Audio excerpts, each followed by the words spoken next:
10 कदम में आपका स्वागत है। आज एमएलसी चुनाव को लेकर काउंटिंग सुबह से जारी, इसी पर आज हमारी चर्चा हो रही है। आपको अपडेट ये दे दें कि जौनपुर और बहराइच में भारतीय जनता पार्टी ने जीत हासिल कर ली है, लेकिन अभी भी कई सीटों पर जो मुकाबला है वो जारी है, कड़ा मुकाबला। हालांकि समाजवादी पार्टी जो है इस बार बीजेपी को दे रही, लेकिन यहाँ पर दूर दूर तक आसपास भी भटकती अभी काउंटिंग में नहीं दिख रही है। तस्वीरें हम सुरक्षा की देखिए, आपको दिखा रहे किस तरीके से एमएलसी की कुर्सी के लिए जंग यहाँ पर लड़ी। पहले भारतीय जनता पार्टी ने, समाजवादी पार्टी ने, बाइपोलर इलेक्शन हुआ, लेकिन कई जगह अगर देखा जाए तो निर्दलीय उम्मीदवार भी त्रिकोणीय मुकाबला बनाते दिखे हैं। लेकिन उसके बाद भी यहाँ पर जो बीजेपी है वो ज्यादा से ज्यादा सीटने का यहाँ पर दावा कर रही है। कहावतें कहीं भी जाती है चुनावों को लेकर कि जिसकी सत्ता उसकी सबसे ज्यादा सीटें एमएलसी की होती हैं। 2016 में जब चुनाव हुआ तो समाजवादी पार्टी के पाले में 34 सीटें आई थी इन 36 सीटों में से। लेकिन अभी फिलहाल ये कहा जा रहा है कि जो बीजेपी के जनप्रतिनिधि हैं उन्होंने जिस तरीके से वोटिंग में हिस्सा लिया है बढ़ चढ़कर, उससे यहाँ पर बीजेपी को फायदा मिलेगा। और भारतीय जनता पार्टी सुबह से जगह जगह जश्न भी मनाती दिख रही है। लखनऊ में भी देखिए पहले से ही, यानी कि रिजल्ट आया नहीं, लेकिन प्रत्याशी जो बीजेपी के हैं, जो कैंडिडेट हैं, वो यहाँ पर खुश नजर आए हैं। सुनील सिंह साजन को लेकर भी कहा कि वो ससुराल चले गए, तो कटाक्ष भी कर रहे हैं और इसी के साथ साथ अपनी जीत का दावा भी कर रहे हैं। तैयारी जश्न की भी चली। जरा आप सुरक्षा की तस्वीर देखिए, जहां पर किस तरीके से फोर्सेस को तैनात कर दिया गया है। जगह जगह यहाँ पर पुलिस की यहाँ पर निगरानी में आज काउंटिंग की जा रही है। विधान परिषद का चुनाव हो चुका है, आज परिणाम का दिन है और आज कौन बाजी मारेगा, कितनी सीटों पर यहाँ पर बीजेपी कितने आंकड़ों से जीतती है, इस पर नजर यहाँ पर रहेगी। तो एमएलसी का कौन बनेगा सिकंदर, और अभी अगर तस्वीर देखी जाए तो सिकंदर की तस्वीर बीजेपी कह रही मेरी है। समाजवादी पार्टी ने निष्पक्षता के चुनाव का दावा करते हुए अपनी जीत का यहाँ पर दम भरती नजर आ रही है। और तस्वीरें लगातार सुबह आप देख रहे हैं भारत समाचार पर किस तरीके से कौन कौन प्रत्याशी आगे आप टैली पर देख सकते हैं हमारी लेफ्ट और राइट, जहां पर केपी श्रीवास्तव बीजेपी प्रयागराज से वो आगे चले, पीछे वासुदेव यादव यहाँ पर चल रहे हैं और प्रांश बीजेपी फर्रुखाबाद से वो आगे चल रहे हैं। हरीश सिंह उनसे यहाँ पर पीछे चल रहे हैं सपा से, विजय बहादुर यादव सपा से पीछे हैं, हरि प्रताप सिंह बीजेपी से यहाँ पर आगे चल रहे हैं। तो एक एक करके हम आपको वो नाम भी दिखाते जाएंगे कि कौन आगे और कौन पीछे यहाँ पर बीजेपी का या सपा का कैंडिडेट है। और पवन सिंह चौहान जीत चुके हैं, सीतापुर से हारे हैं यहाँ पर प्रवेश, जो कि सपा से कैंडिडेट हैं। तो ये जीत की भी तस्वीर है। रायबरेली में भी बीजेपी जीत चुकी है और प्रयागराज में भी देखिए केपी श्रीवास्तव जो है वो यहाँ पर जीते हैं। तो अपडेट देखिए लगातार होता जा रहा है। टैली में हम आपको दिखा रहे हैं हारा कौन। हरीश सिंह अभी देखिए वो आगे और पीछे थे, उस टैली में आपको नजर आया, लेकिन अब हार जीत की टैली आप देखिए जरा। वंदना वर्मा भी जीत चुकी हैं सहारनपुर से। और आज इसी को लेकर हम चर्चा करते हैं क्योंकि जीत के आंकड़े के पास, बहुमत के आंकड़े के पास पहुंचती बीजेपी दिख रही है। हमारे खास मेहमान हमारे साथ जुड़ चुके हैं, एक एक करके सबसे आपका हम तारुफ करवा देते हैं। अवनीश त्यागी प्रवक्ता बीजेपी के हैं। अवनीश जी स्वागत है आपका चर्चा में। मेजर आशीष चतुर्वेदी नेता सपा से हैं, आपका भी बहुत बहुत स्वागत है आशीष जी। मनोज पांडे जी राजनीतिक विश्लेषक, आपका भी बहुत बहुत स्वागत है मनोज जी। और नाविद शिको जी वरिष्ठ पत्रकार हैं, नाविद जी आपका भी बहुत बहुत स्वागत है। तो सबसे पहले मैं चलूंगी अवनीश त्यागी जी आपके पास में आ रही हूँ। मैं टैली लगातार दिखा रही हूँ कि आप जीतते जा रहे हैं करके सारी सीटें, आप जैसा कह भी रहते कि 27 से 27 सीटें आप जीत जाएंगे, आगे तस्वीर और साफ हो जाएगी यानी कि? जी देखिए, जनता भाजपा के साथ है। ये 2014 में प्रधानमंत्री जी के नेतृत्व में तय हो चुका था और 17 में यूपी में जनता साथ है। जनता ने देखा है दो डबल इंजन सरकार का विकास, लोगों को जन कल्याणकारी योजनाओं का लाभ पहुंचाना, एक सिस्टम डेवलप कर दिया है जो विकास की दौड़ में जाए, नए प्रदेश की नींव रखी जाती। तो ये चुनाव में तो स्वाभाविक था कि प्रधान, ये जो जनप्रतिनिधि स्थानीय निकायों के हैं, ये भी चाहते हैं कि विकास निचले स्तर तक पहुंचे। लेकिन आप पर आरोप भी लग रहा है कि आप दबाव बनाकर यहाँ पर वोटिंग करवा रहे थे अपने पक्ष में। दरअसल ये कुंठा है, ये दबाव नहीं था। दबाव होता था पिछले सरकारों में, जब पर्चा भी नहीं भरने दिया जाता। अब लोगों को पर्चा निष्पक्ष रूप से भरा है, पूरी आजादी के साथ पर्चा भरा है, आजादी के साथ वोट डाल रहे हैं। जब उनका मन भाजपा के साथ है तो दबाव क्या है? चलिए, आप कह रहे हैं कि निष्पक्ष तरीके से चुनाव हो रहे हैं, कोई दबाव नहीं, पिछली सरकारों में दबाव रहता था। जी जी, पहले पर्चा नहीं भरना दिया जाता, नॉमिनेशन नहीं होते। और ये आरोप देखिए आप पर अभी भी लगा रहे हैं सपा के लोग। मेजर आशीष चतुर्वेदी जी, मैं आपके पास आ रही हूँ। आप खामखाई आरोप लगा देते हैं बीजेपी पर, क्यों आप कहते हैं कि भाई पर्चा नहीं भरने दिया जाता है? अवनीश त्यागी जी कह रहे हैं। जी अवनीश जी, पहले पर्चा नहीं भरने दिया जाता, अब निष्पक्ष रूप से वोट डाले हैं लोगों ने, ठीक है। वोट जनता ने भाजपा को पसंद ठीक करा है। है, आशीष जी, जनप्रतिनिधियों ने भाजपा को पसंद आशीष जी, क्यों आपके मुखिया अखिलेश यादव कहते हैं कि निष्पक्ष नहीं हो रही वोटिंग, फर्जीवाड़ा किया जा रहा है, बूथ कैप्चरिंग की जा रही है, जबकि देखिए कह रहे हैं अवनीश जी कि भाई हम तो निष्पक्ष कराते हैं, सबका पर्चा भरा जाता है, पिछली सरकार में पर्चे छीन लिए जाते थे, भरे नहीं जाते थे, अब खामखाई आरोप लगाते रहते हैं बीजेपी पर।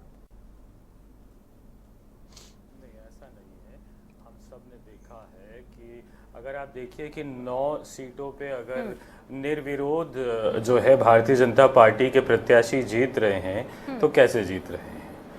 तो समाजवादी पार्टी या विपक्ष का कोई भी कैंडिडेट वहां है ही नहीं, ऐसा कैसे हो गया? वो दबाव में जो है उनको कहीं ना कहीं जो है उन पे दबाव डाला गया, प्रशासन डाला, पुलिस द्वारा, तभी 9 लोग जो हैं वहाँ पे भारतीय जनता पार्टी के प्रत्याशी बिना विरोध के जीत रहे हैं।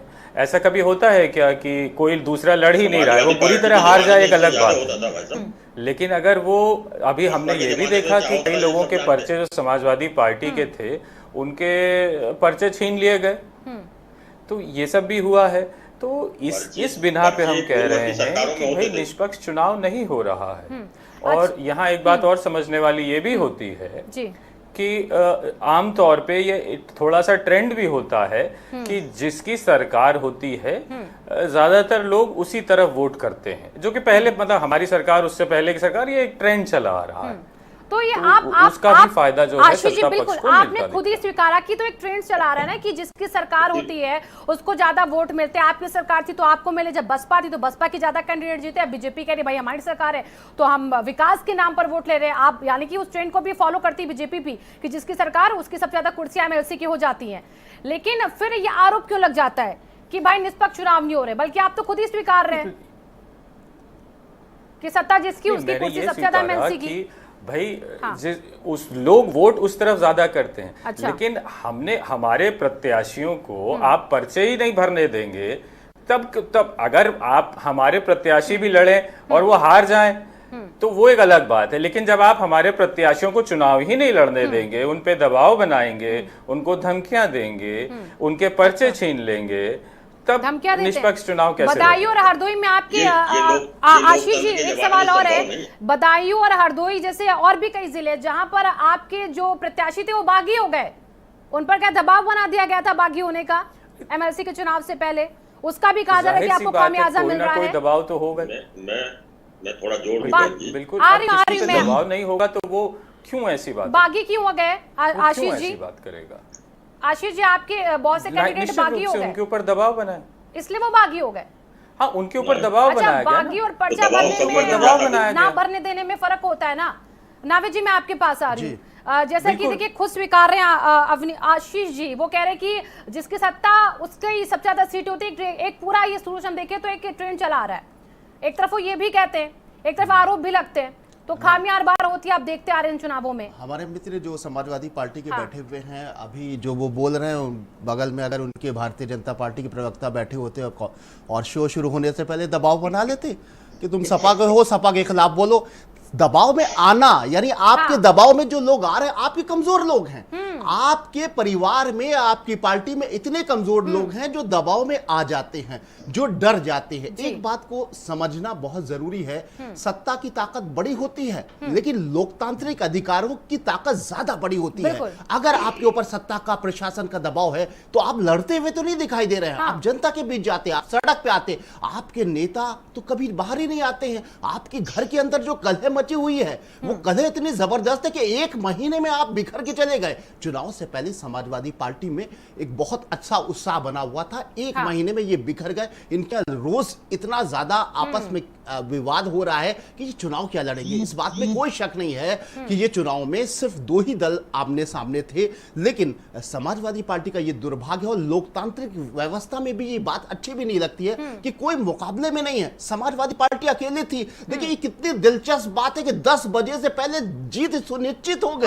10 बजे से पहले मैं समझता हूँ ये बहुत इंटरेस्टिंग बात है कि यानी एक तरफा वोट पड़ा है, उधर कोई वोट ही नहीं पड़ा। मुझे भी अच्छा नहीं लगा था कि कांग्रेस जैसा दल और बहुजन समाजवादी पार्टी इस चुनावी भागीदारी में उनको हिस्सा नहीं लिया उसने। तो ये एक तरीके से तो ये गलत था कि आप लोकतांत्रिक व्यवस्था का सम्मान नहीं करते हो। एक राजनीतिक दल हो, आपको चुनाव में भले आपकी स्थिति खराब है, लेकिन अब मुझे महसूस हो रहा है कि बड़ा अपमान महसूस तो होता होगा। मतलब कोई सीट नहीं जीत रहे और इसके अलावा कोई एक भी वोट नहीं मिल रहा है, 4 वोट भी नहीं मिल रहा है। मैं समझता हूं ये एक द्वंद्व बड़ा होगा और उसके बाद में, हालांकि मैं अभी भी ये कहता हूं कि हिस्सा तो जरूर लेना चाहिए, लेकिन आप खुद देखिए कि एक तरफा जीत हो रही है, कहीं ना कोई वोट मिल रहा है ना सीट मिल रही है।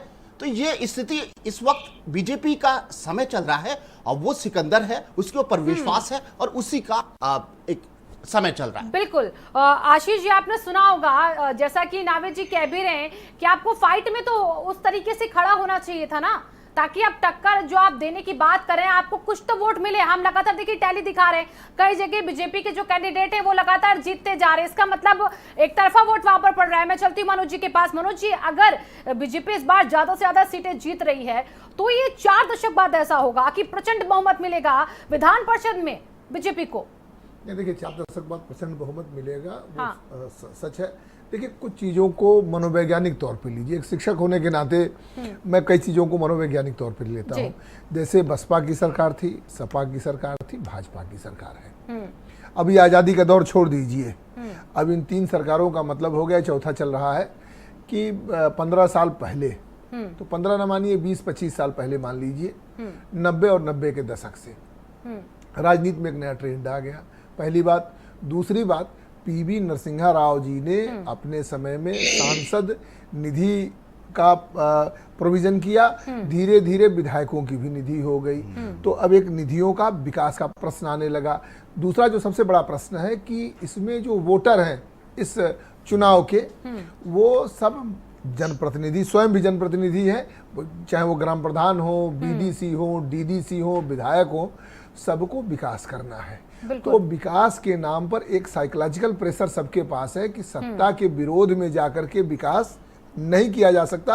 आम चुनाव में जिन लोगों ने, हो सकता है कि उन्हीं ग्राम प्रधानों ने, उन्हीं बीडीसी के मेंबर्स ने सरकार का विरोध किया हो, लेकिन इस चुनाव में विकास के लिए वो एक तो सत्ता पक्ष में चले गए। तो फिर ये भी चिंता की बात है ना। देखिए अगर आप डर के यहाँ पर किसी को वोट डाल रहे हैं तो फिर ये निष्पक्ष कैसे हो सकता है? निष्पक्षता की बात नहीं, ये लोकतंत्र के लिए बहुत अच्छी बात नहीं है। लोकतंत्र की बात अगर की जाए तो बहुत अच्छी बात नहीं है कि हमारे जनप्रतिनिधि भी जिन्हें हम ग्राम प्रधान के रूप में, बीडीसी के रूप में, डीडी, हम ये नहीं कहते भाई, पहले भ्रष्टाचार के आरोप लगते थे, खरीदने के आरोप लगते थे, पहले कुछ कभी कभी आता था कि भाई ये इतने सदस्य लेकर चले गए। खौफ रहता है कि ये चाहते तो है नहीं कि सत्ताधारी दल को वोट दे और उसके बाद देखिए, मतलब आपके नजरिए से कैसा इनके अंदर खौफ होता होगा? खौफ, इसे खौफ न मानिए, अब इसे एक ट्रेंड मान लीजिए। भाई राशन बंट रहा है, वो भी एक ट्रेंड है। दिल्ली में फ्री बिजली मिल रही है, वो भी एक ट्रेंड है। पहले साउथ इंडिया में ये ट्रेंड था, अब वो ट्रेंड धीरे धीरे नॉर्थ इंडिया में भी आ गया है। तो ये एक ट्रेंड है, अब एक ट्रेंड चल पड़ा है। डर का लेकिन ट्रेंड कहां से होने लग गया ना? इसे डर, हमने डर नहीं कहा, हमने दबाव, और अभी आपने कुछ बातों का जिक्र किया, हमने दबाव नहीं कहा, हमने कहा कि ट्रेंड चल पड़ा है और ये लोकतंत्र के लिए अच्छा नहीं है। लोकतंत्र में अगर ऐसा ही रहता शायद तो हम आज जिस लोकतंत्र की बात करें, हम अंग्रेजों से आजाद न हो पाए होते। तो लोकतंत्र में मुखर आवाज भी होनी चाहिए और मुखरता पूर्वक लोगों को विरोध भी करना चाहिए। ऐसा नहीं कि सत्ता पक्ष हमेशा बहुत अच्छा हो। हाँ, सत्ता पक्ष का एडवांटेज है, इसलिए अब एक चीज है कि लोग सत्ता पक्ष की तरफ, ये इस चुनाव को भारतीय जनता पार्टी के चुनाव ना मानिए। बसपा थी तो बसपा के पक्ष का था, तो वो समय के सत्ता पक्ष का था। जब समाजवादी पार्टी थी तो समाजवादी पार्टी का चुनाव था, उस समय के सत्ता पक्ष का था। भारतीय जनता पार्टी है तो भारतीय जनता पार्टी के सत्ता पक्ष का है अब ये चुनाव। लेकिन कहीं न कहीं लैक ऑफ अवेयरनेस है, लोगों में ये भी अवेयरनेस आना चाहिए कि अगर मजबूत विपक्ष होगा तो सदन में कम से कम आवाज तो उठेगी, वरना तो आवाज उठना भी बंद हो जाएगी। चलिए ठीक है, अवनीश जी मैं आपके पास आ रही हूँ।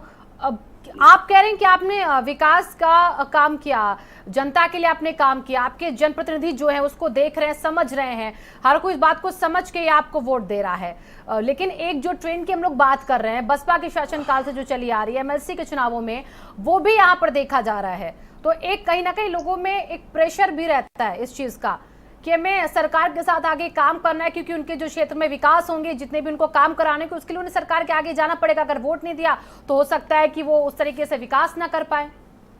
नहीं, एक बात आप सुनिए कि जो भाजपा का तरीका है और पूर्ववर्ती सरकारों का तरीका बिल्कुल अलग है। भाजपा ने सबका साथ सबका विकास नारा जो दिया है, ना केवल नारा दिया, उसे अंगीकार था। आप ये देखें कि पिछले दिनों जो कोरोना काल में जो खाद्यान्न बना, मकान बने, शौचालय बने, जो सुविधाएं मिली बिना भेदभाव के, बिना जाति आधार, क्षेत्र आधार के सबको मिला। तो ये इसका नतीजा ये हुआ कि निचले स्तर पे जो गांव है, जो ग्राम पंचायत है, क्षेत्र पंचायत है, जिला पंचायत है, उनके प्रतिनिधियों को ये लगा कि जो योजनाएं सरकार के स्तर बनती हैं, केवल भाजपा के शासनकाल में ऐसा हुआ है कि उसमें निरपेक्ष भाव से, सबके समान भाव से निचले स्तर तक काम के योजनाओं का लाभ पहुंचा। तो ये जो बदलाव आया है राजनीति के में, उस बदलाव का असर है कि लोग स्वेच्छा से वोट दें। अभी मेरे जो सपा के साथी कह रहे थे कि भाई दबाव हो रहा है, दबाव बिल्कुल नहीं है। दबाव होता था पूर्ववर्ती सरकारों में, जब वोट का पर्चा नहीं भरने दिया जाता, जबरन होती। इस बार लोग स्वेच्छा से कर रहे हैं। मैं बताऊं कि जो यहाँ गौतम बुद्ध नगर और बुलंदशहर सीट से जो गठबंधन समाजवादी पार्टी और लोकदल गठबंधन की प्रत्याशी थी, वो प्रत्याशी ने पर्चा अपना वापस लिया और फिर भाजपा की सदस्यता इसलिए ग्रहण की कि उसको नीतियों में भरोसा था। उसने कहा कि जो गठबंधन की सरकारें हैं या और पूर्ववर्ती सरकारें रही हैं, उन्होंने विकास निचले स्तर तक नहीं पहुंचाया। आज आप देखो ग्राम पंचायत स्तर पे गांव-गांव में विकास, गांव-गांव में बिजली। पहले गांव में बिजली नहीं थी, अब 24 घंटे बिजली दी जा रही है, गांव में बिजली पहुंच रही है, सड़कें बन रही हैं, नालियां बन रही हैं, शौचालय बन गए हैं, हर घर में पानी पहुंचाने की योजना पे काम हो रहा है। तो ये जो काम हो रहा है ना, तो उससे प्रभावित होकर जनप्रतिनिधि स्वेच्छा से वोट दे रहे हैं। दबाव कहीं नहीं है। दबाव होता तो पूर्ववर्ती सरकारों जैसा हाल होता, हम ज्यादातर सीटें बिना पर्चा भरे, बिना चुनाव लड़े जीत जाते। चलिए पर ठीक है, अब वोट दे रहे हैं। आपने जितने भी अभी विकास के काम गिनाए हैं अवनीश जी, मैं इन सब के जवाब लूंगी अभी आशीष जी से। एक छोटे से ब्रेक के लिए रुकेंगे, फौरन होंगे हाजिर। लगातार एमएलसी चुनाव की जंग को लेकर जो काउंटिंग है उस पर हमारी नजर बनी हुई है।